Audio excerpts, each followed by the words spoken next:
Bismillahirrahmanirrahim. Assalamualaikum warahmatullahi wabarakatuh. Waalaikumsalam warahmatullahi wabarakatuh. Alhamdulillahirabbil alamin wa bihi nasta'inu ala umuri dunya waddin. Sallallahu wasallam ala sayyidina wa maulana Muhammadin wa ala alihi wa ashabihi ajma'in wa man tabi'ahum bi ihsanin ila yaumiddin, amma ba'd. Bapak Ibu yang saya hormati dan saya muliakan, rahimani wa rahimakumullah. Alhamdulillah, pada kesempatan pagi menjelang siang kali ini, tanggal 19 Dzulqa'dah, sama 19 Juni atau 19 Dzulqa'dah 1443 Hijriah, Allah Subhanahu wa taala kembali pertemukan saya dan juga Bapak Ibu sekalian di acara yang semoga Allah Subhanahu wa taala memberikan keberkahan dan juga keistiqomahan padanya. Bapak Ibu rahimani wa rahimakumullah. Pada kesempatan pagi hari ini saya akan membahas pembersih dosa di dunia dan di akhirat. Ini momennya belum lama dari lebaran, tapi mau lebaran lagi. Setelah Idul Fitri kita sebentar lagi Idul Adha. Jadi pembersih dosa di dunia dan di akhirat, artinya hal-hal yang menjadikan seseorang itu bersih dari dosa-dosa atau nol, tidak memiliki dosa sedikit pun. Itu diantara perkara yang sangat kita butuhkan. Kenapa demikian? Karena memang manusia itu tabiatnya selalu berbuat salah, siang dan malam, selalu berbuat salah dan selalu berbuat dosa. Padahal seorang masuk surga itu syaratnya bersih dari dosa, nol, baru bisa masuk surga. Jadi dosanya nol, baru bisa masuk surga. Makanya kata para ulama ketika menafsirkan firman Allah surat An-Nahl ayat 32, An-Nahl 32, Allah mengatakan alladzina tatawaffahumul malaikatu thayyibin, orang-orang yang diwafatkan para malaikat dalam keadaan baik. Baik di sini maksudnya bersih, suci. Thayyib itu kan bisa berarti tahir. Tahir itu suci, bersih. Jadi masuk surga itu adalah negeri orang-orang yang bersih. Jadi kalau disebutkan oleh Ibnu Qayyim al-Jauziyah, orang di akhirat kelak ada 3 macam, ada 3 kelompok. Yang pertama, tidak memiliki dosa sama sekali, maka dia masuk surga tentunya. Yang kedua, tidak memiliki kebaikan sama sekali. Ini orang-orang kafir, non-muslim, maka tempatnya ke neraka. Ada yang ketiga, dia memiliki kebaikan, juga memiliki dosa, artinya masih membawa dosa-dosa, maka tempatnya bisa di neraka, artinya dibersihkan dulu, baru setelah itu masuk surga, atau diampuni oleh Allah Subhanahu wa taala, kemudian langsung masuk surga. Artinya penduduk surga, orang yang masuk surga itu hanyalah orang-orang yang bersih dari dosa, nol. Nabi SAW mengatakan dalam hadis riwayat Muslim, la yadkhulul jannah man kana fi qalbihi mithqalu dzarratin min kibar. Tidak masuk surga seorang yang di dalam hatinya ada sedikit saja dari kesombongan. Maksudnya dosa. Sedikit saja ada dosa, itu enggak bisa masuk surga. Tidak masuk surga sampai dia bersih, nol. Sampai tidak ada dosa sama sekali, baru bisa masuk surga. Sekarang pertanyaannya, berarti gimana kita caranya masuk surga? Padahal kita setiap hari banyak dosanya. Semakin umur mungkin semakin nambah dosa. Padahal teorinya itu yang masuk surga hanya thayyibin. Tadi surat An-Nahl ayat 32, yang diwafatkan oleh para malaikat dalam keadaan thayyibin, dalam keadaan suci, bersih, tidak ada dosa sama sekali. Nah, sekarang pertanyaan besar, tanda tanya besar, bagaimana saya bisa masuk surga? padahal setiap hari banyak dosa. Mungkin sebelum berangkat ke sini juga kita berbuat dosa. Di jalan itu kan banyak dosa-dosa itu. Perempuan-perempuan yang tidak menutup aurat ya dengan baik, tidak menutup aurat dengan baik, kelihatan rambutnya, kelihatan mungkin kakinya ya, bahkan berbagai hal-hal yang kita tidak bisa lepas dari dosa. Karena itu disebutkan oleh para ulama, diantaranya oleh Imam Ibnul Qayyim dalam kitab Madarijus Salikin, ada 11 pembersih dosa bagi seseorang agar dosanya itu nol, agar dosanya nol sehingga tidak tersentuh api neraka, langsung masuknya ke mana? Surga. Dan ini 11 fasilitas ini dari Allah Subhanahu wa taala hanya untuk orang muslim saja. Ya, 11 fasilitas. Semuanya Allah Subhanahu wa taala sediakan untuk kaum muslimin agar mereka ketika hari akhir, ketika kebangkitan, nol dosanya. Nol. Insyaallah. Ini penting apa enggak berarti kita bahas? Penting ini. Insyaallah. Makanya jangan ngantuk, Pak. Sebentar aja, insyaallah kita bahas sekitar setengah jam, Pak. Yang pertama terkait dengan pembersih dosa di dunia, sehingga mati dalam keadaan tidak memiliki dosa sedikit. Jadi mati itu kan, mati itu maksudnya apa? Terpisahnya roh dari dosa. Kalau roh kan nggak akan mati, roh itu tidak pernah mati, terus akan hidup. Yang mati itu jasad terpisah dari roh. Artinya ketika jasad terpisah dari roh atau roh terpisah dari jasad, itu dia dalam keadaan nol dosa. Mungkin atau enggak? Mungkin kalau dia mengalami pembersih dosa di dunia. Ya, disebutkan Ibnu Qayyim, di dunia itu ada 4 pembersih dosa, sehingga dia mati dalam keadaan nol dosa, tidak memiliki dosa sedikit pun, nol. Apa itu 4 pembersih dosa di dunia? Yang pertama, taubat tentunya. Ya. Taubat ini memang senjata ampuh seorang mukmin, menjadikan dosanya itu nol. Makanya semakin sering seorang bertobat kepada Allah Subhanahu wa taala, semakin besar kemungkinan dia untuk mati dalam keadaan nol dosa. Hanya saja tobat itu memang efeknya bertingkat-tingkat. Maksudnya efeknya bertingkat-tingkat. Kadang menjadikan dosanya itu habis sama sekali, nol. Tapi kadang efek dari taubat itu tidak banyak menghapuskan dosa. Tergantung apa? Tergantung bagaimana seseorang memenuhi syarat-syarat taubat nasuha. Syarat taubat nasuha ada berapa? 3 ya. Yang pertama, meninggalkan, yang jelas, meninggalkan dosa itu. Yang kedua, menyesali.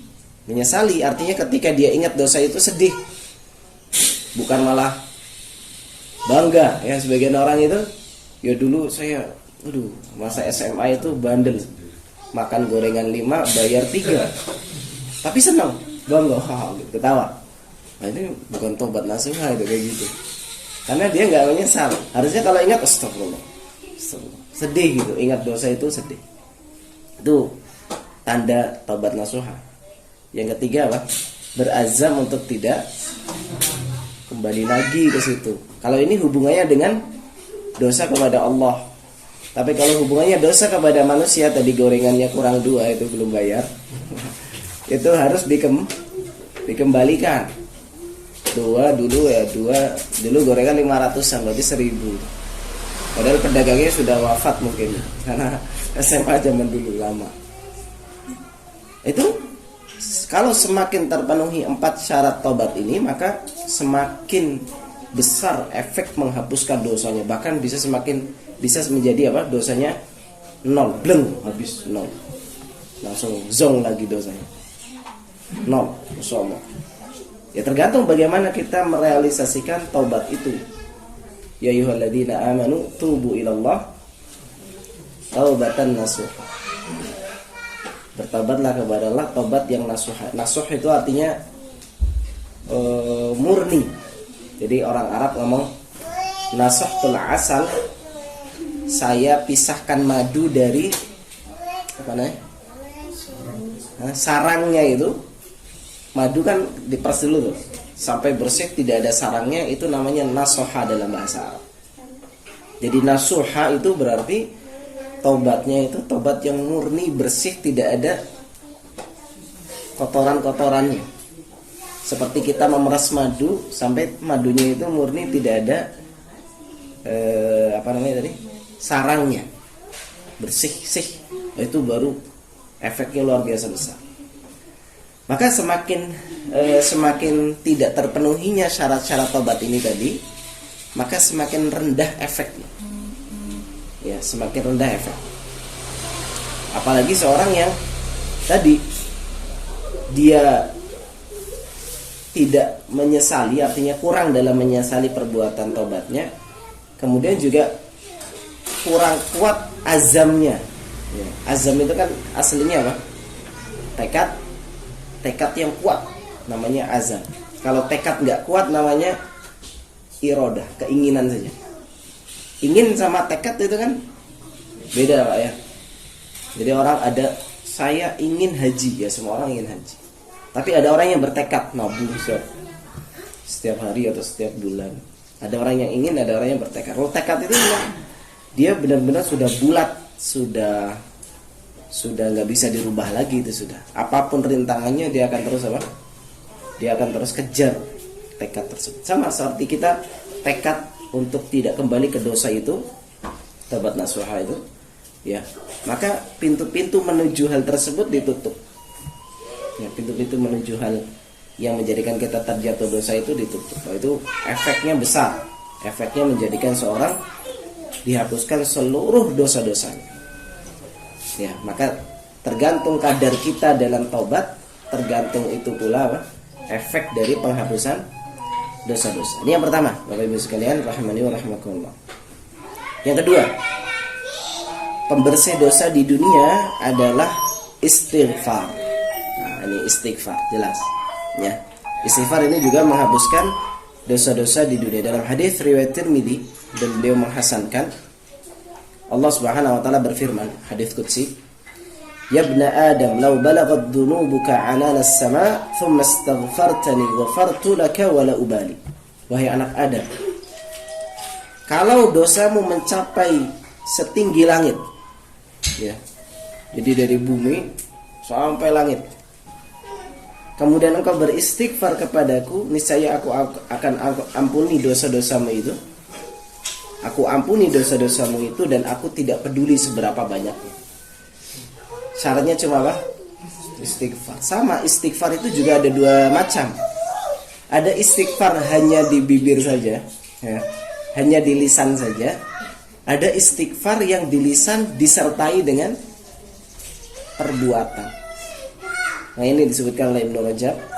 Istighfar itu ada dua macam. Ada istighfar sebagai dzikir, ada istighfar sebagai taubat. Kapan istighfar itu menjadi dzikir? Kalau hanya di bibir saja. Bisa astagfirullah. Sambelnya pedas ya. Astagfirullah, pedas sambelnya. Tapi makan lagi. Enak soalnya. Jadi lisannya astagfirullah, tapi perbuatannya apa? Tidak berhenti dari hal tersebut.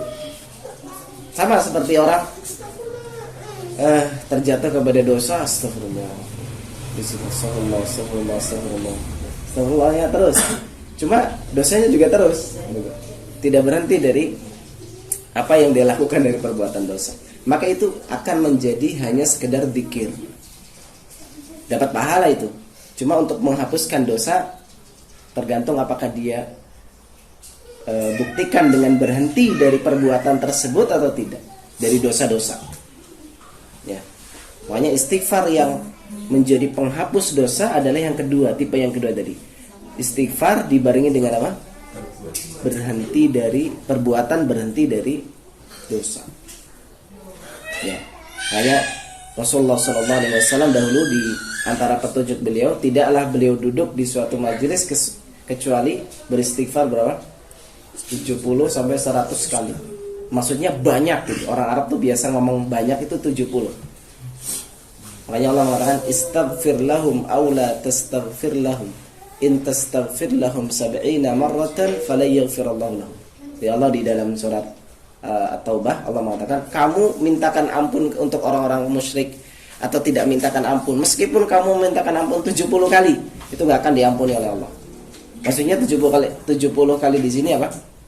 Sebanyak-banyaknya kamu minta ampun untuk orang musyrik itu nggak akan Allah terima dan tidak akan diampuni orang-orang musyrik itu. Jadi Nabi SAW itu banyak beristighfar.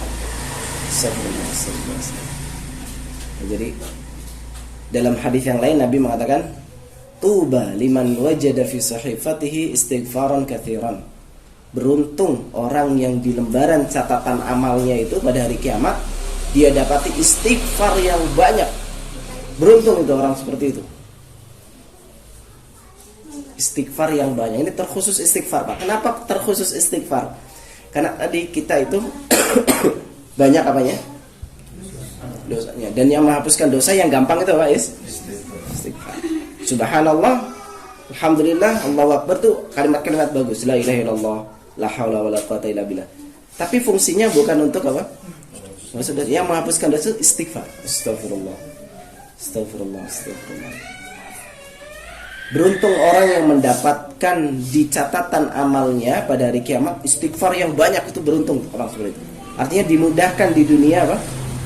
Untuk banyak beristighfar. Ada orang, ini waktu saya dengar ini saya jadi terinspirasi. Moga menjadi inspirasi Bapak Ibu sekalian. Jadi ada orang dia muadzin di salah satu masjid di Colomadu, saya ngisi di sana. Itu pekerjaannya setiap hari itu pak kebun. Jadi ada sekolah dekat situ, dia pak kebun, tukang bersih-bersih, tukang nyapu sekolah. Tapi kalau waktu adzan terlalu adzan. Kalau ada di masjid yang saya ngisi di situ. Saya waktu itu ngisi tentang doa dan zikir. Kemudian setelah selesai kajian, dia nggak pernah berani tanya di majelis karena takut salah nanti katanya. Orang biasa. Setelah sholat saya mau ke parkiran, dia tanya, Ustaz, boleh nggak? Saya itu setiap hari setelah sholat itu istighfar 100 kali. Jadi setelah selesai zikir, ya, setelah zikir sholat, dia selalu istighfar 100 kali setiap saat. Perbuatan saya betul atau salah, Ustaz? Gitu. Saya dalam hati, kalau setiap kali sholat 100 berarti sehari berapa itu? Saya kalah, Pak. Saya yang ditanya kalah saya. Saya nggak nyampe 500 istighfarnya sehari. Dan itu dia sudah lakukan lama ternyata. Dan dia kadang bertanya ke saya tuh tanya pertanyaan yang bikin saya malu sendiri jawabnya. Artinya, aduh, saya aja nggak bisa itu. 500 ya. Akhirnya setelah itu saya jadi terinspirasi. Jadi setelah selesai zikir saya itu biasanya zikir dulu 100 kali. Saya masa kalah sama itu jamaahnya sendiri. Nah, ini mungkin bisa dipraktekkan ini. Setelah sholat nanti malam juga mungkin setelah sholat witir ya.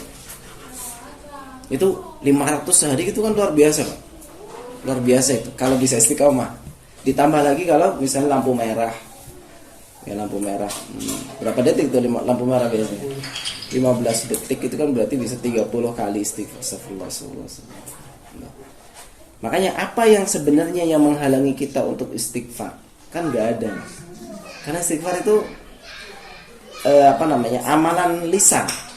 Dan lisan ini anggota tubuh yang tidak pernah capek. Orang kalau makan itu yang capek bukan lidahnya, Pak. Yang capek itu giginya ngunyah. Apalagi jambu yang keras, capek gigi. Bukan lisannya. Lisan itu ngomong nggak pernah lelah. Karena tidak bertulang itu kan. Jadi Dzikir itu sebenarnya amalan yang paling mudah. Masalahnya bukan bisa atau tidak bisa kitanya. Tapi masalahnya apa? Dimudahkan atau tidak, itu aja sebenarnya. kalau kita orang yang termasuk orang yang dimudahkan oleh Allah untuk banyak istighfar, itu makanya tuba kata Nabi, beruntung itu dia. Orang beruntung besar. Orang yang seperti itu. Tapi orang yang tidak dimudahkan untuk berzikir, nah ini khawatir. Amalannya kan sedikit itu, Pak. Amalan kita kan kalau hanya mengandalkan amalan ketaatan kayaknya sholat ya pas-pasan, sholat sunnah juga kadang iya kadang enggak gitu. Sholat malam juga banyak bolongnya mungkin. Puasa sunnah juga jarang. Tapi kalau kita punya amalan yang menghapuskan dosa-dosa, itu yang diistiqomahkan. Ya. Nah, ini apa? Amalan pembersih dosa yang keberapa? Yang kedua, yaitu istighfar. Maka perbanyaklah Bapak Ibu sekalian untuk kita beristighfar kepada Allah Subhanahu wa taala. Istighfar itu artinya apa? Supaya kita astagfirullah. Saya astagfirullah, itu ana. Saya astagfirullah. Saya meminta maghfirah Allah. Maghfirah itu apa artinya? Ampunan. Maghfirah itu ampunan dalam bentuk dosanya ditutupi, namanya maghfirah. Dosanya ditutupi lalu diampuni sama Allah. Ya, jadi saya meminta dosa saya ditutupi dari manusia supaya gak terbongkar. Lalu setelah ditutupi dari manusia, diampuni sama Allah. Jadi dua, Pak. Istighfar itu maknanya dua. Ditutupi dosa-dosanya, lalu diampuni oleh Allah Subhanahu wa taala. Itu ya, luar biasa, Pak ya, istighfar. Makanya perbanyaklah istighfar. Ternyata obat ngantuk juga istighfar. Kalau taklim ngantuk enggak istighfar, astagfirullah. Baik. Kemudian yang ketiga ya, amalan yang ketiga, pembersih dosa-dosa seorang hamba di dunia adalah melakukan amalan-amalan soleh yang menghapuskan dosa. Melakukan amalan-amalan soleh yang menghapuskan dosa. Jadi maksudnya ada beberapa amalan soleh itu pahalanya atau keutamaannya adalah apa? Dosanya dihapuskan. Jadi ada beberapa amalan-amalan soleh yang keutamaannya adalah pahalanya dihapuskan. Pahalanya? Dosa-dosanya dihapuskan. Contoh apa? Apa yang tahu Bapak Ibu sekalian? Salat 5 waktu, betul. Ya, salat 5 waktu dari salat satu ke salat yang lain itu menghapuskan dosa-dosa di antara keduanya. Kata Nabi SAW, as-salawatul khams. Salat 5 waktu dari satu waktu lainnya. Wal jum'ah ilal jum'ah. Salat Jumat satu ke salat Jumat yang berikutnya. Wa Ramadan ila Ramadan. Ramadan satu ke Ramadan berikutnya. Mukaffiratun lima bainahunna idza jtunibatil kaba'ir. Durasi itu menghapuskan dosa-dosa di antara keduanya. Jadi kita bertemu dengan sholat duhur nanti, dosa kita dari subuh sampai duhur itu dihapuskan. Duhur sampai asar ketemu sholat lagi, dosa kita dari duhur sampai asar dihapuskan lagi. Asar sampai maghrib, maghrib sampai isya, isya sampai subuh. Cuma yang perlu diperhatikan, dosanya yang dihapuskan menurut mayoritas ulama adalah dosa kecil. Jadi amalan soleh yang menghapuskan dosa itu adalah yang dimaksud dosa-dosa kecil. Adapun dosa-dosa besar butuh kepada taubat tadi. Butuh kepada taubat. Jadi dosa-dosa kita yang kecil, ya lihat aurat gitu, lihat sengaja gitu ya. Kalau sengaja mungkin bisa jadi besar itu. Sengaja lihat gitu. Tapi kalau nggak sengaja gitu, ya kemudian ya dari dosa-dosa kecil lah ya, itu terhapuskan dengan apa? Dengan kita ketemu sholat satu ke sholat berikutnya. Masya Allah, ini keutamaan menjadi apa seorang Muslim. Ketemu saja hari pertama bulan Ramadan, dosa kita setahun dihapuskan itu. Dosa-dosa kecil, dosa-dosa kecil. Apalagi Pak? Sholat 5 waktu Ramadan Jumat itu tadi ya disebutkan berapa tuh? 3 ya. Puasa Arafah, ya. Puasa Arafah itu menghapuskan bahwa 1 tahun ya telah lalu. Puasa Arafah tanggal 9 Dzulhijjah nih ya, insyaallah. Nanti tanggal 9 Dzulhijjah kita puasa. Menghapuskan dosa setahun yang lalu. Apa lagi? Puasa Asyura. Kalau Asyura apa? 10 Muharram, 10 Syuro. Itu menghapuskan dosa setahun yang lalu dan setahun yang akan datang. Itu kan sama, puasa kita apakah pasti kalau kita puasa sehari terus dosa setahun lalu bleng habis? Enggak, tergantung kita puasanya bagaimana kan. Artinya kita benar nggak puasanya gitu. Efeknya itu berbeda-beda untuk menghapuskan dosanya. Itu puasa Arafah, puasa Asyura, ya ini menghapuskan dosa-dosa. Apalagi berjalan ke masjid, syaratnya apa? Sudah wudu dari rumah. Itu setiap langkah mengangkat derajat, langkah yang lain apa? Menghapuskan satu dosa kecil juga sama. Apalagi? Coba sebutkan sampai nggak bisa, nanti saya tambahin. Gantian ngomong Pak, gantian capek. Taklim bisa, zikir, majelis zikir, ya. Majelis zikir itu majelis yang menjadikan kita ingat kepada Allah, itu namanya majelis zikir. Majelis yang menjadikan kita ingat kepada Allah itu menjadi salah satu sebab diampuninya dosa-dosa seorang hamba. Ya, kata Allah Subhanahu wa taala dalam hadis qudsi, "Ushhidukum anni ghafartu lahum." Aku jadikan kalian para malaikat saksi, aku ampuni dosa mereka semuanya. Lalu ada malaikat mengatakan, "Ya Allah, itu ada satu orang itu nggak sengaja duduk di situ, bukan untuk taklim, bukan untuk ke majelis zikir, cuma dia mampir ada kebutuhan." Kata Allah, "Hum qaumun la yashqa bihim jalisun." Mereka adalah sekelompok orang yang tidak akan ada yang sengsara di antara mereka. Mereka semuanya diampuni oleh Allah Subhanahu wa taala. Jadi jangan remehkan apa? Majelis taklim. Bisa jadi majelis taklim yang mungkin kita anggap itu sesuatu yang biasa, ya artinya aduh, kok ustadznya ini lagi gitu. Adalah duduk aja di situ. Bisa jadi itu yang apa? Paling ikhlas. Tapi kalau niat taklim, ini ustadznya terkenal ini. Followersnya jutaan. Subscribe-nya jutaan. Saya mau lihat ustadznya ganteng nggak coba. Nah itu mungkin niatnya jadi rusak gitu. Iya kan? Ini saya pengen ketemu Ustadz Syafiq gini. Gimana Ustadz Syafiq? Gitu ya. Niatnya sudah rusak gak? Tapi terkadang kalau kita ketemu Ustadz yang biasa, Ustadz biasa. Ini Ustadz antar kampung gitu. Ustadz Tarkam. Saya Ustadz Tarkam. Ustadz antar kampung itu hadirannya mungkin biasa aja. Tapi bisa jadi itu yang apa? Menjadi sebab keikhlasan kita. Dan keikhlasan itu bisa menjadikan penghapus apa? Dosa. Makanya jangan remehkan majelis taklim gitu. Bisa jadi itu kita sebab diampuni dosa-dosa. Apa lagi?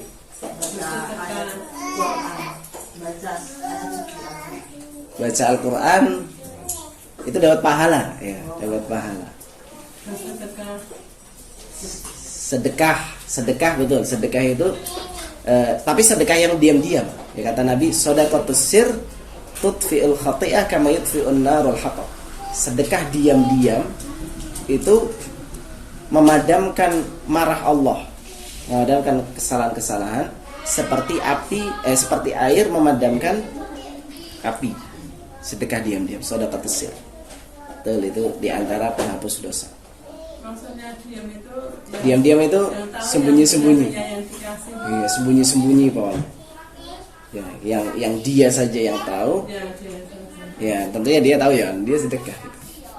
Jadi sembunyi-sembunyi, orang-orang nggak banyak yang tahu atau tidak ada yang tahu kecuali yang dia saja. Atau dia juga nggak tahu, bisa jadi. Namanya sedekah sir juga. Jadi makanya kata Ibnu Hajar Al-Asqalani, di antara bentuk sedekah diam-diam, sedekah sembunyi-sembunyi adalah engkau beli barang di saudaramu sesama muslim, tidak menawar, bahkan ditambah harganya.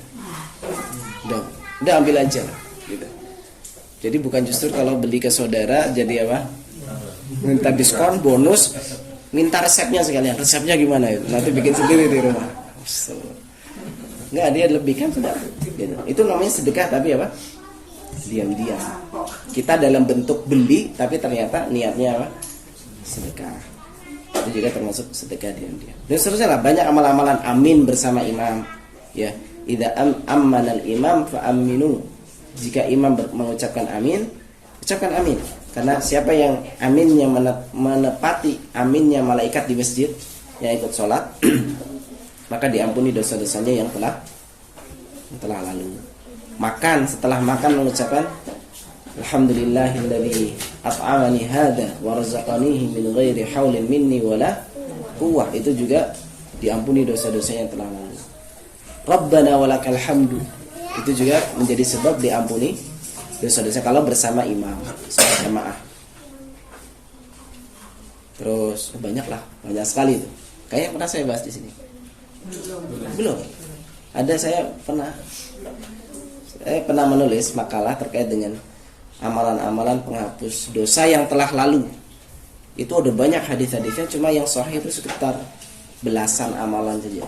Belasan amalan itu menghapuskan dosa yang telah lalu. Ya, saya kira pernah di sini. Belum ya? Ya, kapan-kapan insyaallah. Biar diundang lagi. Ini yang ketiga ya, yang ketiga. Amalan soleh yang menghapuskan dosa. Yang keempat, di dunia ya, ini masih di dunia nih. Sampai mati bersih dosanya. Gitu. Yang keempat adalah musibah. Jadi musibah yang menimpa seorang hamba itu menjadikan dosanya berguguran sampai mati dalam keadaan nol dosa. Dalam hadis riwayat Tirmidzi, Nabi SAW mengatakan, "Ma yazalul bala'u bil mu'min wal mu'minah fi nafsihi wa waladihi wa malih." Bala, ujian musibah itu akan terus menguji setiap mukmin dan mukminah, orang beriman laki-laki dan perempuan. Fi nafsihi wa waladihi wa malih, pada dirinya, pada anak-anaknya, dan pada hartanya. Diuji terus itu. Dirinya sakit atau gagal dalam melakukan suatu hal, atau anaknya sakit, atau anaknya gagal, atau dan seterusnya, atau hartanya hilang, ya, dan seterusnya dari ujian-ujian. Hatta yalqallaha wa ma 'alaihi khati'ah. Terus diuji seorang yang beriman di dunia ini sampai menemui Allah dalam keadaan tidak ada satu dosa pun, tidak ada. Satu dosa pun tidak ada. Menemui Allah maksudnya apa? Mati. Mati dalam keadaan nol dosa. Nol. Wah, ini langsung apa? Gak tersentuh azab kubur, tidak tersentuh azab neraka, karena gak ada dosanya. Ngapain masuk neraka? Ya, nol, langsung masuk surga itu. Insyaallah. Ini sebagai keutamaan seorang mukmin. Jadi ujian yang menimpa seorang mukmin itu menghapuskan dosa-dosa. Jadi Bapak Ibu sekalian, senantiasa husnudzon kepada apa? Takdir Allah. Husnudzon itu apa? Berprasangka baik. Allah tidaklah timpakan ini kepada saya kecuali Allah inginkan kebaikan. Kenapa kok saya jodohnya si fulan itu? Nah, ibu gitu ya. Andai aku tidak menikah dengannya. Aduh, kenapa kok si fulan musibah? Maksudnya saya harus terus nikah sama, hidup bareng sama laki-laki itu. Dengan laki-laki sifatnya seperti itu. Kalau itu lihat dari hak kita, mungkin kita apa? Jengkel. Tapi kalau kita lihat dari sisi Allah, Allah tidaklah takdirkan ini kecuali apa? Kebaikan-kebaikan. Husnudzon. Ya mungkin mungkin istri saya akan ditakdirkan oleh Allah masuk surga dari sisi sabar. Gitu. Sabar menghadapi suami, atau suami sabar menghadapi istri. Ya, makanya bapak-bapak ini juga kalau menghadapi istri mulai cerewet itu, mulai banyak ngomong itu, mungkin kurang diajak jalan-jalan. Makan-makan di luar. Ya. Itu mungkin itu dengan itu jadi nggak cerewet. Tapi dari satu sisi itu ujian bagi kita, ya, ujian bagi kita yang semoga dengan itu Allah Subhanahu Wa Taala ampuni segala dosa-dosa kita. Kayak jalani saja dengan ridho lah, dengan kelapangan dada.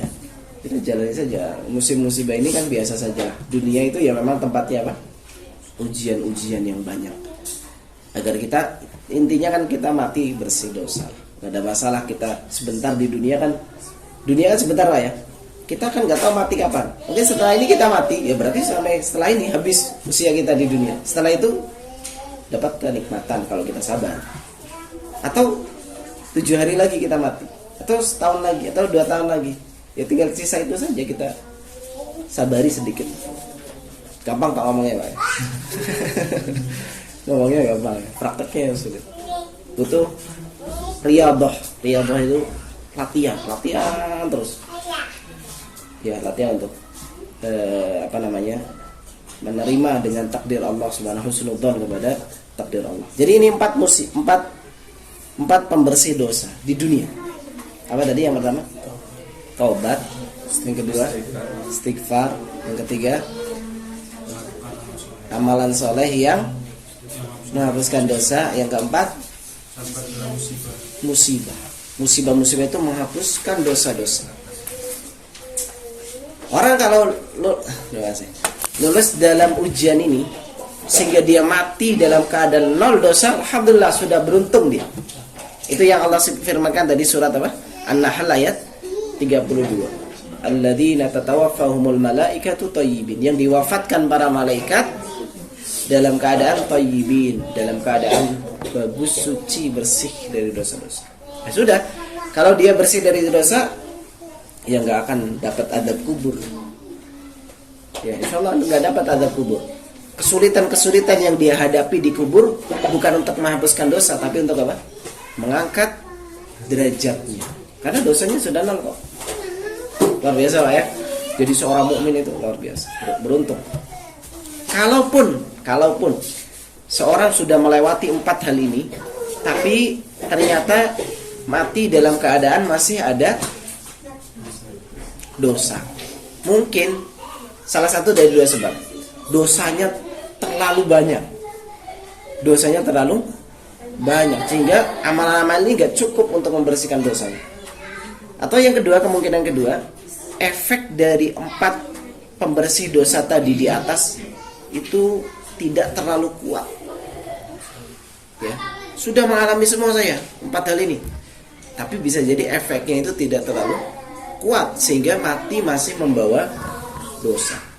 Maka orang yang mati membawa dosa itu juga Allah siapkan 3 pembersih dosa. Masih ada fasilitas lain. Ya. 3 pembersih dosa di alam barzakh. Kalau tadi alam apa? Dunia, sekarang alam barzakh. Ada 3. Yang pertama, sholatnya kaum mukminin untuk jenazah. Ya, sholatnya kaum mukminin untuk jenazah itu penghapus dosa bagi siapa? Bagi jenazah. Dan pahala 1 qirat gunung bagi siapa yang sholat. Yang sholat dapat keuntungan, yang disolati juga dapat keuntungan. Dalam hadis riwayat Muslim, Nabi SAW mengatakan, "Ma min rajulin muslim yamut." Tidaklah ada muslim yang mati. Muslim, syarat pertama muslim. Muslim mati. Fayaqumu ala janazatihi 40 rajulan. Lalu menyolatinya 40 orang. Dalam riwayat yang lain 70, dalam riwayat yang lain 100 orang. Ini minimalnya lah 40. Syarat kedua 40, menyolatinya 40 orang. La yusyrikuna billahi syai'a. Syarat ketiga, yang menyolati ini orang-orang yang tidak melakukan kesyirikan. Ini pentingnya hidup di lingkungan Islami. Orang-orang yang enggak melakukan apa? Kesyirikan. 3 syaratnya, muslim, matinya muslim, menyolatinya 40 orang. 40 orang ini apa? Tidak melakukan kesyirikan. Illa syafa'ahumullahu fi. Kecuali Allah akan berikan dia syafaat melalui doa orang yang sholat tadi. Apa doa orang yang sholat jenazah? Allahumma firlahu. Itu pertamanya langsung, ya Allah ampunilah dosa-dosanya. Iya. Jadi Allah akan kabulkan doa mereka dan ampuni dosa-dosa. Jadi Bapak-Ibu sekalian, jenazah itu disolati, manfaatnya bukan hanya untuk yang menyolati, tapi juga untuk si jenazah. Kalau masih ada tersisa dosa, dia mati membawa dosa, maka dengan disolati orang-orang tadi menjadi sebab apa? Diampuninya dosa-dosa dia yang disolati. Makanya saya kadang agak gimana ya sama sebagian masyarakat di Solo, karena ini baru lihat saya di Solo. Artinya kalau ada orang meninggal, disolatinya kadang gak di masjid, di rumah kadang juga sulit gitu. Artinya saya mau nyolati, saya sering datang beberapa kali ke di daerah Jajar sana, orang yang ada kematian. Saya datang mau nyolati saja. Saya nggak ikut acara-acara macam-macam. Saya cuma datang mau sholat. Cuma sulit, mana jenazahnya? Di dalam rumah, Ustaz. Aduh, di dalam rumah banyak ibu-ibu di situ, ya banyak bapak. Akhirnya saya nggak jadilah, pulang aja lah. Susah. Apa mau disalati di masjid? Enggak juga. Nanti habis ini jam 10 langsung dibawa ke pemakaman. Itu jam 1. Kok tanggung gitu loh. Ya, kenapa nggak sholat duhur disolati di masjid sekali, kan banyak itu orang yang nyolati. Jadi kebiasaan ini menurut saya kurang pas gitu. Kenapa kurang pas ya? Karena jadi sedikit yang nyolati. Jadi kita kalau diumumkan akan disolati ba'da duhur di masjid Daman misalnya, masjid Daman. Karena orang tahu tuh, oh ya sholat duhur ya sekalian. Karena sholat itu tempat berkumpulnya siapa? Waktu berkumpulnya kaum muslimin kan. Sholat itu kan tempat waktu berkumpulnya kaum muslimin. Mumpung kumpul, ini loh jenazah, ayo kita sholati sekalian. Dan itu yang dilakukan di dua masjid suci, Masjidil Haram dan Masjid Nabawi. Setiap kali sholat kan ada salat jenazah itu. Karena yang mati di sana kan yang nyolati berapa itu? Ribuan, jutaan, luar biasa doanya itu. Mustajab apalagi di sana. Makanya sebuah kemuliaan mati di sana. Tapi kalau makanya para ulama, sebagian para ulama seperti Imam Nawawi itu menganjurkan untuk meminta mati di tanah suci. Tapi kalau meminta mati di tanah suci biasanya dikabulkan. Artinya banyak orang yang doa di sana mati. Jadi doa di Masjidil Haram, ya Allah, wafatkan saya di tanah haram. Itu biasanya mustajab. Jadi kalau umrah, haji ya siap-siap nggak pulang. Iya benar, banyak terjadi kok. Banyak terjadi orang-orang seperti itu. Jadi karena minta di sana, minta mati di sana, dikabulkan oleh Allah. Umrah, ya mungkin dia lupa doanya dulu. Umrah nggak balik lagi, mati di sana. Atau haji, mati di sana, nggak balik lagi. Tapi itu kemuliaan, mati di sana. Dikuburkan di kalau di Madinah itu kan berarti dikuburkan di Baqi itu bersama para sahabat, itu luar biasa. Jadi kita bangkit ya ketemu sahabat-sahabat, tapi kita nggak tahu ya sahabat siapa. Itu kemuliaan luar biasa. Jadi menyolati sholatnya kaum mukminin untuk jenazah ini bermanfaat untuk dia. Ketika masih membawa dosa, dia dengan izin Allah akan diampuni melalui doa-doanya orang yang sholat. Ini yang pertama di alam barzah. Yang kedua di alam barzah adalah ujian kubur atau fitnah kubur. Ujian kubur itu ada beberapa hal. Yang pertama kali orang alami ketika mati dan dikubur, yang pertama kali dialami adalah namanya dhaghthah. Apa itu dhaghthah? Himpitan kuburan. Dan semua orang akan mengalami himpitan kuburan. Serem Pak. Kita di tempat baru, gelap, ya mungkin ya. Saya juga belum pernah itu. Di tempat yang baru, terus dihimpit. Makanya kata Nabi SAW dalam hadis riwayat Ahmad, Inna lil qabri daghtatan, law naja minha lanaja Sa'ad bin Ubadah. Kubur itu memiliki himpitan. Kalau ada seorang yang selamat dari himpitan tersebut, yang selamat adalah Sa'ad bin Ubadah radhiyallahu anhu. Sa'ad bin Ubadah itu yang arsy bergetar ketika beliau wafat. Hebatnya Sa'ad. Arsy bergetar ketika dicabut nyawanya Sa'ad bin Ubadah. Luar biasa. Kalau ada yang selamat dari himpitan kubur, yang selamat Sa'ad. Artinya semua orang akan mengalami itu. Tapi bagi orang mukmin itu penghapus dosa. Bagi orang kafir azab, hukuman. Itu yang pertama kali. Setelah disempitkan, itu pertama kali dihadapi sempitnya kubur. Setelah itu datang malaikat. Itu lebih serem lagi, Pak. Kita datang malaikat yang kata Nabi azraqani aswada, hitam biru. Dua malaikat datang. Ya, tanya man rabbuka? Siapa Rabb? Man nabiyuka? Wa ma dinuka? Ya, itu. Oh, itu ngeri sekali, Pak. Ngeri. Namun bagi seorang mukmin itu apa? Penghapus dosa. Bagi seorang muslim, Pak. Bagi orang kafir adab bagi orang kafir. Dipukul pakai apa? Palu. Palunya pecah dia. Ya. Lalu digabungkan lagi, palu lagi. Diadab di kuburan. Bagi seorang mukmin yang dia menjalankan agamanya dengan baik dan belajar akidah dengan baik, belajar siapa Tuhannya, apa agamanya dan siapa nabinya, itu akan tertanam kuat di dalam hatinya sehingga bisa menjauh.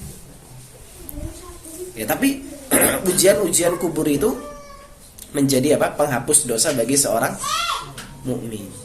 Yang ketiga, di alam barzakh, ya, menjadi penghapus dosa adalah doa dan istighfar anak dan keluarga serta kaum muslimin.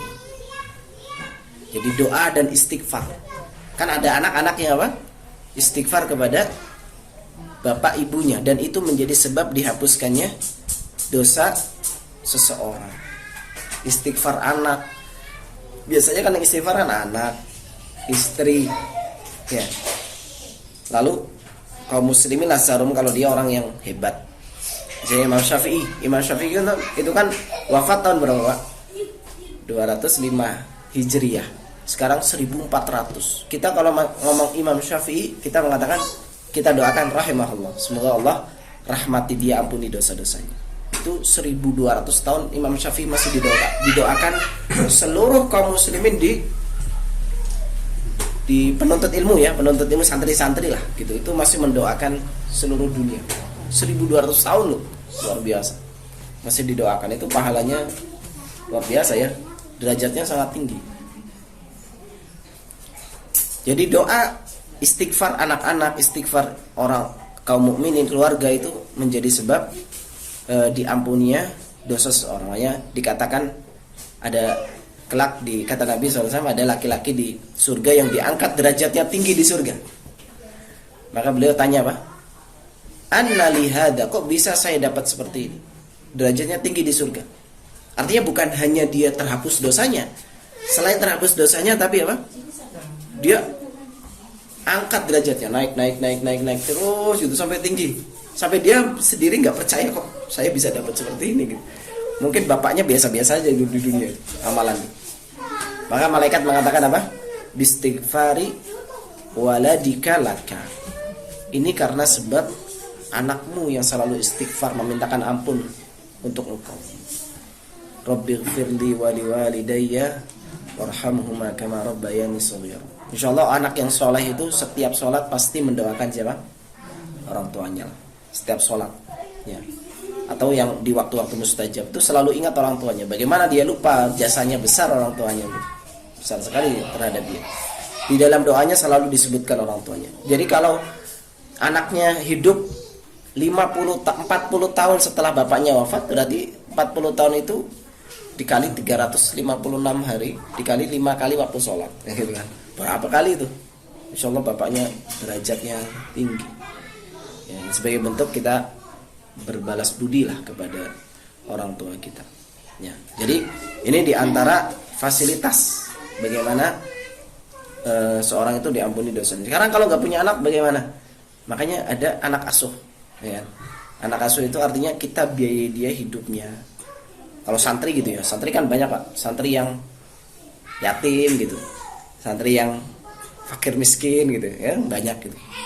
Kadang sampai nggak bisa bayar bulanan gitu, makannya juga susah gitu. Misalnya orang, saya menjadi kafil, apa bahasa Indonesia kafil, penanggung dia. Saya tanggung SPP setiap bulan makan dia. Ya, kan dia tahu ini orang baik sekali, ya, saya doakan. Itu termasuk apa? Doa kaum mukminin. Ya. Jadi artinya ini tidak khusus bagi orang yang punya anak saja. Artinya punya anak itu memang manfaat besar. Tapi kalaupun tidak, dia ada pintu-pintu lain gitu untuk bisa mendapatkan istighfar seseorang untuk dia setelah dia mati gitu. Setelah dia mati. Baik, ini di alam barzah. Dikit lagi Pak, 5 menit lagi. 5 menit lagi. Sekarang di akhirat ya. Kalau artinya gini, kalau di kuburan pun di alam barzakh itu masih tersisa dosa sampai di hari kebangkitan. Sampai dia dibangkitkan masih punya dosa juga. Ya. Maka Allah Subhanahu wa taala juga masih siapkan fasilitas untuk membersihkan dosa seorang hamba. Ada 4 lagi. Jadi kan dari 4, 3, dari sisa berapa? 4, 11. Ya. Yang pertama kengerian hari kiamat. Itu menghapuskan dosa-dosa kaum mukminin. Kengerian hari kiamat. Kalau dosanya sudah tidak ada berarti apa? Naik pahalanya, derajatnya. Kengerian hari kiamat itu yang dirasakan orang-orang beriman menghapuskan dosa-dosa. Ya kan ngeri itu hari kiamat, semuanya takut. Cuma takutnya orang beriman itu mendapatkan ampunan, pahala. Takutnya orang kafir itu memang takut akan diazab dan tidak ada jalan lain. Yang pertama, yang kedua, syafaat dari Rasulullah ya, atau syafaat dari anak-anak kita yang mati sebelum balik, namanya afrod. Anak-anak kecil yang mati sebelum balik itu memberi syafaat kepada orang tuanya ya. Para nabi yang lain juga memberikan syafaat. Orang-orang soleh itu juga memberikan syafaat. Jadi syafaat itu menjadi penghapus dosa-dosa kita. Di antaranya syafaatnya Rasulullah SAW. Orang yang harusnya masuk surga, harusnya masuk apa? Neraka, tidak jadi masuk neraka karena Rasulullah SAW memberikan dia syafaat. Artinya diizinkan oleh Allah ya, diizinkan oleh Allah. Allah mengampuni dosa orang tersebut ya karena doanya Rasulullah Sallallahu Alaihi Wasallam. Ya. Yang kedua, yang ketiga, mendapatkan ampunan dari Allah. Kalau ini sudah ya, artinya kita masih membawa dosa tapi Allah ampuni. Nah, itu sudah. Kalau sudah Allah ampuni ya otomatis masuk surga gitu. Gak ada lagi dosanya. Karena Allah sudah mengampuni. Kalau tidak lagi, ya ini yang ketiga tadi ya. Yang keempat terakhir, maka kalau memang itu semuanya masih menyisakan dosa, maka dia harus masuk neraka dulu untuk dibersihkan dosanya. Kalau sudah bersih baru masuk ke dalam surga. 0 dosanya baru bisa masuk surga. Syaratnya masuk surga itu 0 dosa ya. Kalau belum, maka masuk ke neraka dulu, dibersihkan dosa-dosanya. Kalau sudah, ini ke-11 ya, terakhir baru masuk surga. Inilah 11 pembersih dosa-dosa di alam dunia, alam barzakh dan juga hari kebangkitan kelak. Ya, semoga Allah Subhanahu wa taala ampuni dosa-dosa kita semuanya dan orang tua kita dan seluruh kaum muslimin dan muslimat, sehingga Allah wafatkan kita dalam keadaan husnul khatimah, dimasukkan kita semuanya ke dalam surga tanpa hisab dan tanpa azab. Amin. Ini saja mungkin yang bisa saya sampaikan, semoga bermanfaat. Sallallahu alaihi wasallam. Ada pertanyaan? Orang yang meninggal tapi nggak punya anak, tapi dengan sedekah bisa nggak? Beristighfar anak-anak yang diasuh tapi bersedekah bisa nggak? Baik. Jadi hadits yang kita kenal ya. Saya sebelum menjawab saya sampaikan hadisnya dulu supaya mudah dipahami. Yang meninggal Yeah. namanya dia sudah bisa. Jadi tergantung sedekahnya. Apakah sedekahnya itu untuk seseorang yang dengan sedekah itu orang itu memintakan ampun? Contohnya gini, sedekah kepada santri itu biasanya santri itu gak lupa dengan orang tersebut. Karena kalau tidak dengan perantara orang ini, dia keluar dari pondok. Jadi itu banyak Pak. Banyak orang keluar dari pondok gak punya duit. Kira-kira kita bantu dia, kamu tetap sekolah saja, mondok saja, saya yang bayari.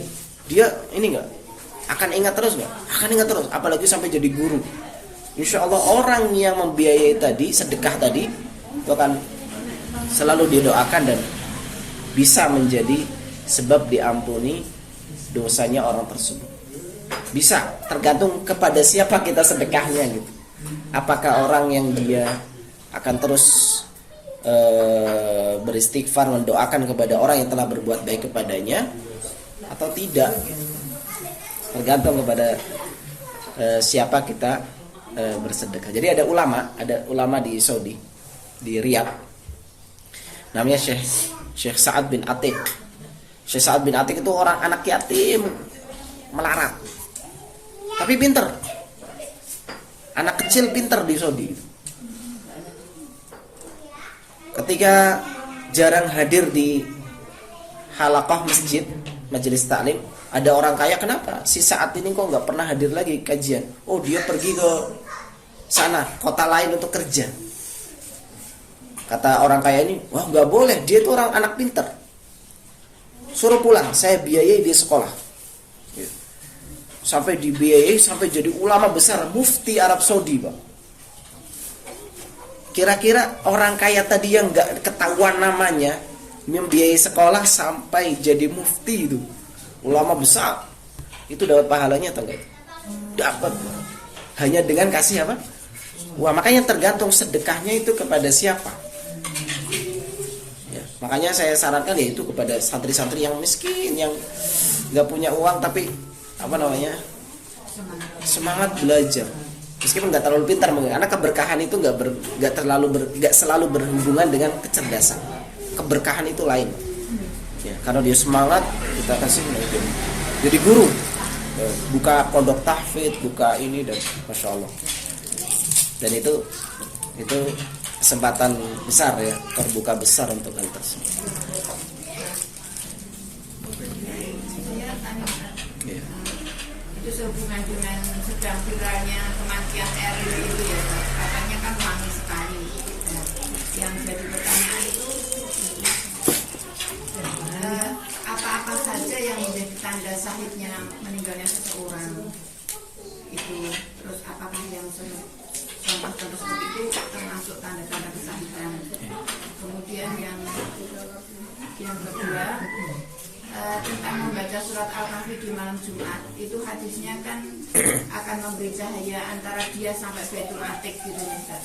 Itu maksudnya cahaya dia membaca Al-Kahfi sampai Baitul Atiq itu bagaimana? Baik, terkait dengan kesyahidan seseorang ini berkaitan dengan permasalahan akidah. Jadi akidah Ahlus Sunnah wal Jamaah itu tidak mempersaksikan seorang mati syahid, tidak memastikan seorang mati syahid kecuali yang ada dalilnya saja. Fulan mati syahid. Kan kadang Nabi ngomong kayak gitu. Kadang Nabi mengatakan fulan syahid. Ya. Maka yang ada dalilnya Al-Quran dan Sunnah, fulan syahid masuk penduduk surga, maka kita harus yakini dia penduduk apa? Surga. Pasti itu, kita pastikan. Dan orang yang ada dalilnya penduduk neraka, kita pastikan dia penduduk neraka. Contohnya siapa? Abu Lahab, tabbat yada Abi Lahab wa tab. Itu kan sudah ada dalilnya yang jelas itu. Maka kita pastikan dia pasti masuk neraka. Ya. Adapun yang tidak ada dalilnya seperti kemarin kasus anaknya Pak Ridwan Kamil, itu kan nggak ada dalil bahwa siapa namanya? Eril pasti masuk surga, apa ada dalilnya? Kan nggak ada. Maka kita katakan insya Allah syahid. Adapun kita pastikan nggak bisa. Kita pastikan tidak bisa. Ya. Ada orang kafir mati senyum, ada mungkin. Apa berarti dia syahid? Kan enggak. Orang kafir kok. Gitu. Tapi kita katakan kalau ada tanda-tandanya wangi atau yang semisalnya, atau mati tenggelam gitu, mati melahirkan. Wanita yang mati karena melahirkan kan syahid juga dalam hadis Nabi SAW. Mati yang terjatuh bangunan itu juga diantara sebab kesyahidan seseorang. Tapi perkara kita pastikan atau tidak nggak bisa. Ya kita katakan insya Allah lah. Ya semoga syahid. Ya. Tapi memang ada dalil-dalil namanya sifat-sifat yang menjelaskan bahwa orang yang mati seperti ini maka dia syahid. Orang mati seperti ini dia syahid. Orang mati seperti ini dia syahid. Di antaranya tenggelam. Mati karena tenggelam dia syahid. Tapi tidak bisa kita pastikan fulannya. Karena ini hanya menjelaskan apa? Sifatnya saja, kriterianya saja. Adapun fulan atau si si Ahmad atau si Z atau si Khalid, ya nggak bisa kita apa? Kita pastikan dia surga nggak bisa ya. Ya insya Allah lah, semoga itu menjadi sebab kesyahidan beliau, gitu saja yang bisa kita katakan. Yang dalil tenggelam itu tadi sahih ya tadi. Sahih. Jadi yang saya pernah dengar itu sakit perut juga. Sakit perut juga banyak. Sakit perut yang bagaimana kan? Sakit penyakit perut itu kata para ulama jantung, lambung, perut itu maksudnya yang di daerah sini, organ dalam. Liver, ya organ dalam mati karena itu penyakit itu. Atau sakit perut ya karena masuk angin telat misalnya gitu ya. Sebentar kan bikin hati karena sukanya mancing. Mancing yang belum. Saya banyak sekali orang yang sifatnya itu Bu ya, kriteria mati syahid, tapi untuk kita menentukan fulannya nggak bisa. Karena kan itu goib, perkara goib itu nggak bisa kita pastikan kecuali dengan dalil. Karena Allah yang lebih tahu. Kita nggak mendahului, kita tidak boleh mendahului Allah dan Rasulnya. Terus masalah Jumat, hari Jumat. Nah, kahfi. Jadi di antara keutamaan membaca surat Al-Kahfi adalah dia mendapatkan cahaya dari sampai ke Baitul Atiq, sampai ke Ka'bah. Itu ada dua penafsiran di kalangan para ulama. Yang pertama, cahaya di sini maksudnya adalah cahaya hidayah, dimudahkan untuk melakukan ketaatan dan meninggalkan kemaksiatan. Itu cahaya, karena cahaya terkadang artinya hidayah. Al-Quran kan cahaya. Apakah berarti Al-Quran bercahaya hakiki? Enggak, dia cahaya artinya memberikan hidayah. Ini penafsiran yang pertama. Penafsiran yang kedua, cahaya betulan tapi pada hari kiamat. Ya, cahaya betulan tapi pada hari kiamat. Bagi siapakah? Apakah bagi orang yang hanya sekali membaca Al-Kahfi atau istiqomah? Dari konteks hadisnya itu yang istiqomah, terus membaca, tidak membaca kecuali karena ada udzur misalnya, ada sakit atau yang apa itu safar. Ya. Tapi kalaupun seorang berusaha membaca, semoga dapat keutamaan itu. Jadi tafsirannya ada dua. Tafsir yang pertama dia artinya hidayah, cahaya itu cahaya hidayah. Sampai pekan berikutnya itu dimudahkan untuk Jumat satu ke Jumat yang berikutnya itu akan dimudahkan melakukan ketaatan atau meninggalkan kemaksiatan. Atau tafsir yang kedua, pada hari kiamat nanti cahaya itu akan nampak pada dirinya sampai ke Baitul Atiq. Atau ada sebenarnya ada satu lagi penafsiran, saya pernah baca juga, dia cahaya yang tidak kasat mata gitu. Ya, tidak kasat mata. Seperti doa orang yang ke masjid. Doa orang yang ke masjid kan itu Allahumma ja'al fi qalbi nura wa fi sam'i nura wa fi basari nura wa fi lisani nura dan wadarnya waj'al min fawqi nura tahti nura. Itu apakah berarti orang yang berjalan itu jadi kayak sensei itu kan enggak? Tapi apa? Kayak Son Goku gitu. Enggak, tapi karena itu cahaya yang tidak kasat mata oleh manusia, tapi ada cahaya. Mungkin demikian ya. Tidak ya gitu yang disebutkan oleh para ulama gitu saja. Jadi ada beberapa penafsiran. Wallahu a'lam. Meninggal di malam Jumat atau hari Jumat itu menjadi sebab terhalanginya dari adab kubur. Cuma ada dua penafsiran di kalangan para ulama juga. Apakah adab kubur selamanya atau adab kubur karena hari Jumat saja? Tapi hari Jumat enggak diadab, Sabtunya diadab juga itu. Ada penafsiran itu kata para ulama. Arti karena kebesaran hari Jumat, keagungan hari Jumat sehingga dia tidak diadab sebagai bentuk mengagungkan hari Jumat. Tapi besoknya bisa jadi itu di adab. Jadi ada penafsiran seperti itu. Jadi yang paling yang jelas mati di malam Jumat, hari Jumat adalah Ramadan biasanya. Dia apa? Salah satu terhalanginya dari adab kubur. Tanda kebaikan lah. Semoga menjadi sebab diampuni dosa-dosa. Ya. Sambil pertanyaan lagi. Boleh. Tadi tentang taubat berarti tidak ada ritual khusus atau apa terus untuk mentaubati salah satu dosanya yang sudah dilakukan, kecuali yang kita tadi. Misalkan ada yang saya ingin sholat untuk ya khusus untuk mentaubati ini, itu yang pertama, apa kita ada atau dibolehkan atau kedua tentang jumlah seorang yang sholat tadi sholat jenazah itu dalam satu waktu atau total jumlahnya. Jadi misalkan jam sekian ada sekian orang gitu. Terus yang ketiga tambahan terkait perdebatan tiap tahun ini.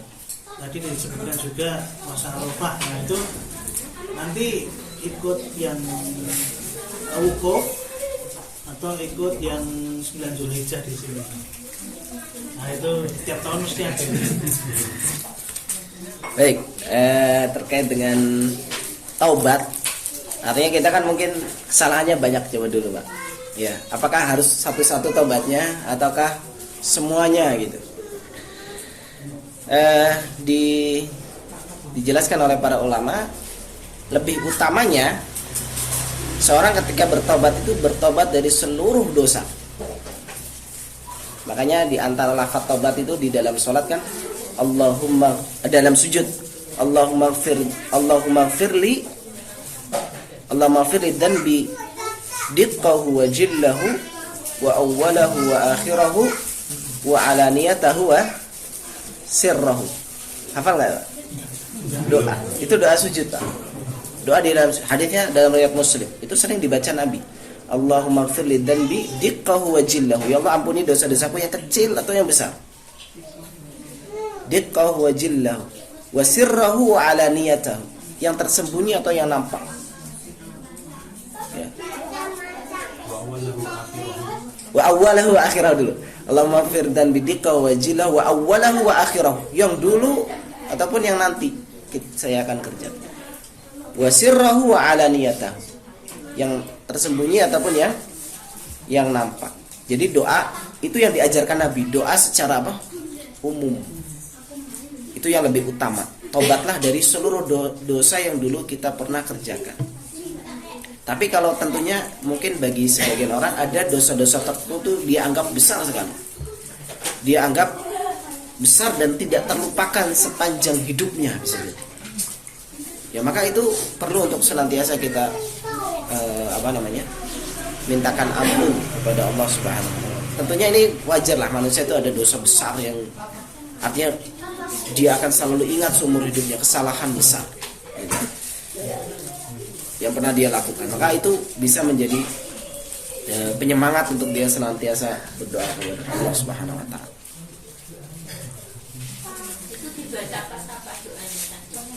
Sujud Bu. Enggak, semua sujud. Semua sujud itu disunahkan. Bentuk variasi dari selain Subhanallah a'la dan sebagainya. Ya. Atau sudah itu Tambahan. atau tambahan. Jadi orang sujud kan enggak cuma baca Subhanarabbil a'la. Orang sujud itu boleh baca Subhanarabbil a'la, Subhanakallahumma rabbana wa bihamdika Allahumma ighfirli. Boleh ditambah setelah itu doa Allahumma ighfirli dhanbi diqqahu wa jillahu wa awwalahu wa akhirahu wa alaniyatahu. Atau Allahumma atina fid dunya hasanah. Kan memperbanyak doa ketika apa? Ketika sujud. Makanya kalau sujud jangan cepat-cepat. Santai-santai saja. Itu banyak pahala yang bisa. Nah, doanya tadi saya tulisnya benar. Allahumma firli, yang taubat yang menyeluruhkan. Allahumma ighfirli dhanbi. Allahumma ighfirli. Ya.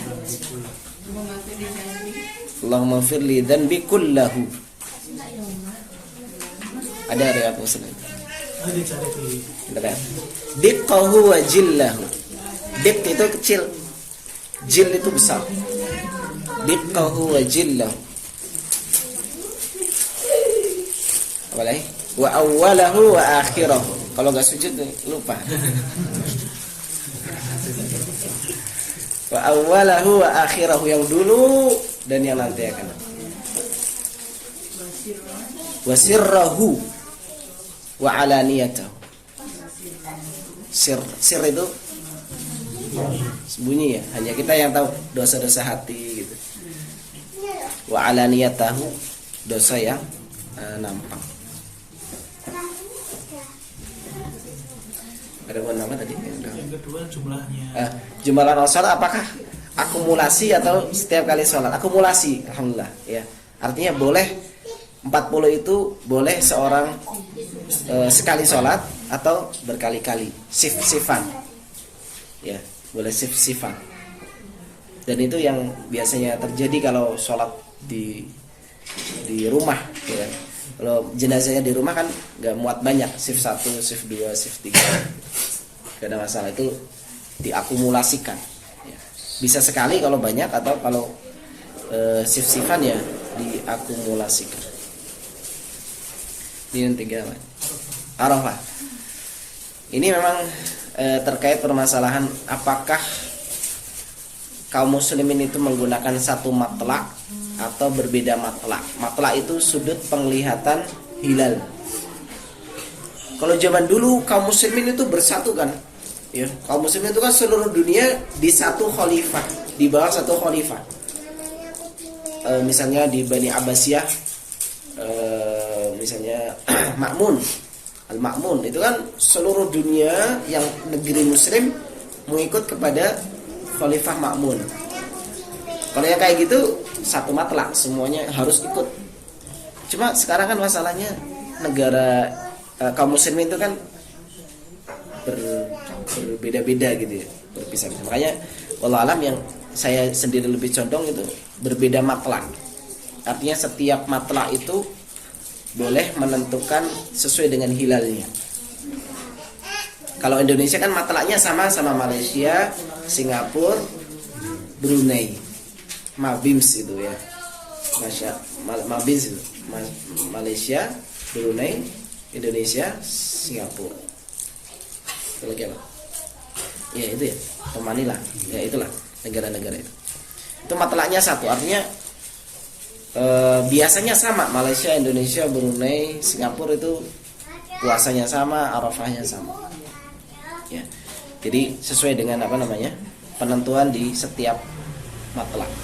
Jadi terkait dengan hadisnya Arafah adalah hari di mana kalian berkumpul. Ya, itu untuk mereka. Oh.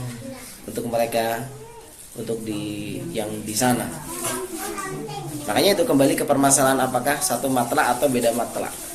Matlak itu tempat keluarnya hilal. Kalau kita mengatakan satu matlak, ya kita udah ikut Saudi saja. Tapi yang ada sekarang di pemerintahan kita juga, yang difatwakan MUI juga, kita pakai matlak sendiri. Jadi terkadang bisa jadi beda. Mereka Arafah hari ini, kita puasa Arafahnya besok. Makanya hari Tarwiyah itu ada.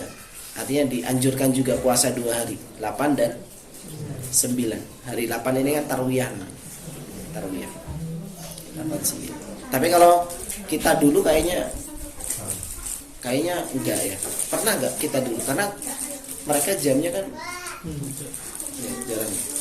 Kalau cara boden kita kabar dari sana Arafah, terus berarti kita puasa. Puasanya sebagai ganti kita Arafah kan gitu, enggak? Itu gimana? Jadi nggak usah melihat matlak karena kita juga ragu mungkin. Itu terus kita Arafahnya kapan? Sana pelaksanaan sana, terus kita ngikutin gitu saja gimana? Jadi kalau yang kayak gitu satu matlak namanya itu. Artinya kita ikuti sana aja lah gitu. Yang kalau saya ditanya, saya pribadi enggak, kita sesuai dengan daerah kita masing-masing. Sesuai dengan daerah kita. Itu juga didukung dengan zaman dulu sebelum ada internet. Itu kan nggak mungkin tahu Saudi itu sekarang Arafah atau besok, kita kan nggak tahu. Karena kan berita dari Saudi ke Indonesia kan butuh waktu berbulan-bulan untuk sampai ke kita. Itu menunjukkan zaman dulu juga orang puasa sendiri-sendiri sesuai dengan matlak yang dia tinggal di situ, tempat keluarnya hilal. Kan beda kalau sekarang kan langsung 1 detik Saudi mengumumkan, langsung sampai di Indonesia, oh besok Arafah Saudi. Coba zaman dulu nggak ada internet, nggak bisa kayak gitu. Berarti menunjukkan memang ini diantara penguat ya, menunjukkan bahwa dari dulu juga kita pakai matlak sendiri.